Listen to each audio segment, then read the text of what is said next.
I use my work as an organizational change consultant and my research to support people in turning possibilities into reality. And if I could, I would have each of you at my house right now having brunch with me in my kitchen so I could find out more about your possibilities. Because you and I are hardwired to want to actually be creative all the time. We want the possibilities that we imagine for ourselves, our family, our workplace, and our community realized in the world. But there's this thing that happens that comes in and overshadows the possibilities that we want to have happen.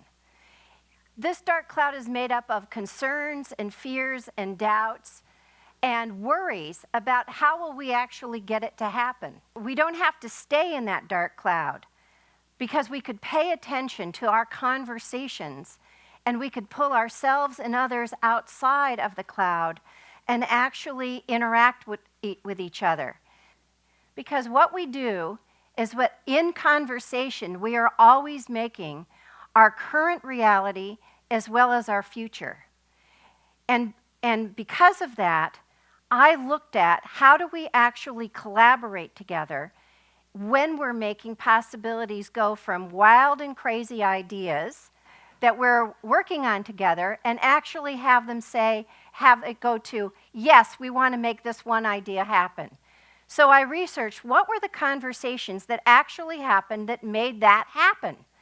And what I found out, and based in that research and actually years of working in organizations and watching people collaborate in groups back and forth, is that there are 6 conversations that help people make creative collaboration. And in these 6 conversations, and to get a sense of those 6 conversations, I'd like to invite you to do an exercise with me. So if you will stand up, if you can, that's fine. And you'll need to let go of all the things that you're holding. Put out your right arm with your thumb up like this and turn all the way around as far as you can and locate where your thumb is and go back to the front. All right, now I'd like you to do it a second time, and I'd like you to go as far as you can. So let's turn, go as far as you can. Okay, thank you very much, and have a seat. Thank you. How many of you the second time stopped where you did the first time? Raise your hands. Okay. And how many of you actually saw that you went further the second time? Raise your hands. Yes, exactly. You went beyond the familiar. So you had a little bit of an experience of actually making an opening for yourself. So central to going beyond the familiar is a group's double commitment to actually make something new, valuable, and useful for others, with others. But a group collaboration doesn't have to be just on one idea or make one idea happen. It could be on several possibilities. As I found out in a collaboration that I studied between Hallmark Cards, Syracuse University, and Continuum Innovation. Syracuse University and Continuum Innovation created this project for Hallmark Cards because since the internet, you might notice that the greeting card industry was losing market share. And Hallmark had recently rebranded themselves from being a greeting card company to becoming a leader, or wanted to be a leader, in the relationship business. So Syracuse University and Continuum Innovation, which is a professional design consultancy, got together over the course of a semester and actually worked together in video conference, like you'll see on this slide, to actually invent 4 different communication products that could be developed that would help heal relationships or bridge a relationship gap. And the students would generate, research, and propose ideas, and continuum innovation, the professional designers, would ask questions, challenge, and critique those ideas in order to move the ideas or those possibilities into a product proposal stage. The 6 conversations that they utilized are really an improvisational dynamic or structure, you could say. Each one of the 6, like each instrument in this jazz ensemble, has a distinct voice. However, blended together, they can actually make new connections and take something from the familiar beyond into something new and make something happen. Each conversation in the 6 conversation dynamic is not a step. So any group who's participating together can actually enter and start creating together at any point using all 6. The other thing that can happen is that the conversations can be big, like one group might have one of the 6 be really big and 2 others be smaller. It doesn't matter. Now, how many of you would think that the most effective conversation that could happen for a group is brainstorming in terms of producing the most innovative ideas? How many of you would just normally think that? Raise your hands. Yeah. Well, I thought that too. Me too. And we think that because brainstorming is the most used and the most commonly believed to be effective method of group creativity. But the research and my research proved otherwise. Group brainstorming is valuable, and it's one of the 6, but it's not the one that actually launches an idea into the domain of new. Brainstorming can add, modify, and refine an idea, and it's important socially, but it's not as important as critique, interruption, and challenge. When people used challenging, interrupting, and critiquing of an idea, that is when, especially in metaphors or analogies or stories, or let's call it playful juxtaposition or even jokes, what happens is that the idea gets pushed out of the familiar and people start to open up and let go of their prior preconception. They start to allow new perspectives to be considered. We need each other to actually look at our unseen limits. Still, it's hard to let go of an initial idea, and it's even harder to be critiqued or challenged about your idea. So I'd like to tell you a story about Thanksgiving stuffing to illustrate this point about how hard it is to let go and what could help letting go. So this is my great Aunt Goldie on your left and my grandmother Eve on your right. They were sisters and very proud of their Thanksgiving stuffing that was handed down in the family. But they fought every single Thanksgiving about how it should be cooked. Aunt Goldie wanted it cooked in the bird. Eve wanted it in a metal pan so it had crispy edges. And this argument would go back and forth in dialogue and conversation throughout almost the entire day. And of course, definitely negatively affect the experience of the holiday. And my Aunt Goldie would usually say at some point that would end the argument but not the experience, "It's my house, and anyway, Mama always cooked it in the bird." And that's what would usually end the argument. But one year she didn't. One year she offered to Eve, "Well, Eve, what would you propose? How we should cook this bird and how that we should cook the stuffing so that we satisfy the traditionalists in the family as well as the crispy edges that you want for the stuffing?" My grandmother said, It's easy. We'll cook half of it in the bird and half of it in the pan. And forevermore, Thanksgiving was a peaceful holiday.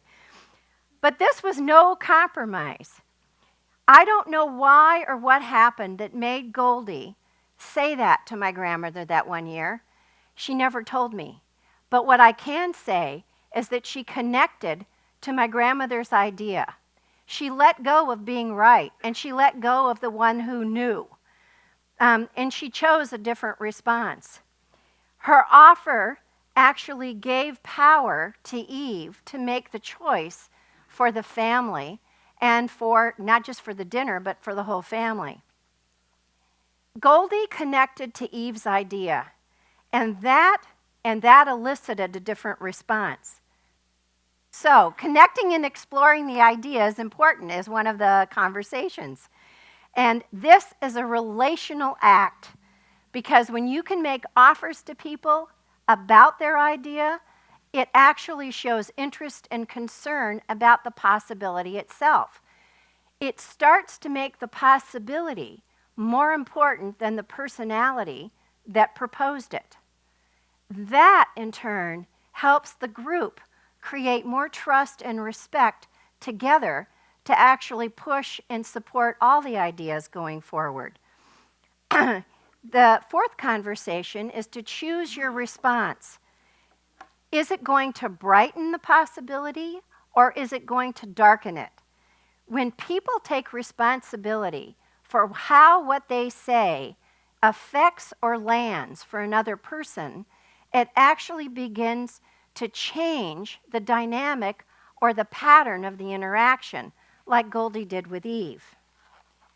And co-evolving, why the possibility would matter beyond the idea itself or beyond the group itself is also a huge, an important pivot point for a crazy idea to actually become an innovation. Because if you can actually make the stories about why this has value in the world for somebody else, it turns the idea into a rippling value sort of rationale that's really needed in order to convince other people to produce it and to make it happen. So I'd like to tell you a quick story of how the Hallmark Project Group evolved the rationale for one of the proposals that was proposed in that group. Within a week of when Hallmark was going to hear all the students' presentations, there was one student, Bailey, who had proposed a communication product called Random Acts of Kindness. And no one could see the rationale of why to make this product work in the lives of the Hallmark customers. Not one. She and the professional designers had been caught in a struggle pattern over the entire semester about Bailey's not really ingesting the critique. And finally, the professional designer said in this almost last session, Bailey, she reminded Bailey of her love for bold, confrontive things and said, Bailey, are you going to get out of the land of Hallmark's sickeningly sweet products with random acts of kindness and use your idea of kindness to actually make a difference that could even challenge Hallmark itself? And when she asked Bailey that question, Bailey flipped her idea into this new product idea called Truth Be Told, which was a series of cards that you would give people at the workplace that would communicate a faux pas, something like, excuse me, you have spinach between your teeth, or could you stop talking now, you're annoying the boss, or somebody actually needs to clean up the dishes in the break room. Now, when Hallmark listened to that project, Hallmark said, this is still a little too edgy for us. However, we have to rethink our strategy, because if we really want to heal or help bridge relationship gaps, we've got to think about doing all kinds of relationships, even those that are uncomfortable. This actually brings us to the final of the 6 conversations, which is to synthesize different perspectives. When you synthesize different perspectives and own them and actually start to incorporate them in yourself and be able to advocate for them, you can take an idea into reality. So in summary, to help you and others take your possibilities into reality and go beyond the familiar, there are 6 conversational conditions help make creativity and collaboration. It has less to do with the genius or the originality of any one idea of the group, and more to do with how we listen to each other, how we support each other, how we critique each other, and how we own and what we say and do, how it affects other people. Creativity is really at the heart of each of us. Every person. But it won't have a chance to come out and make the difference in the world that it can make unless we actually pay attention to our conversations.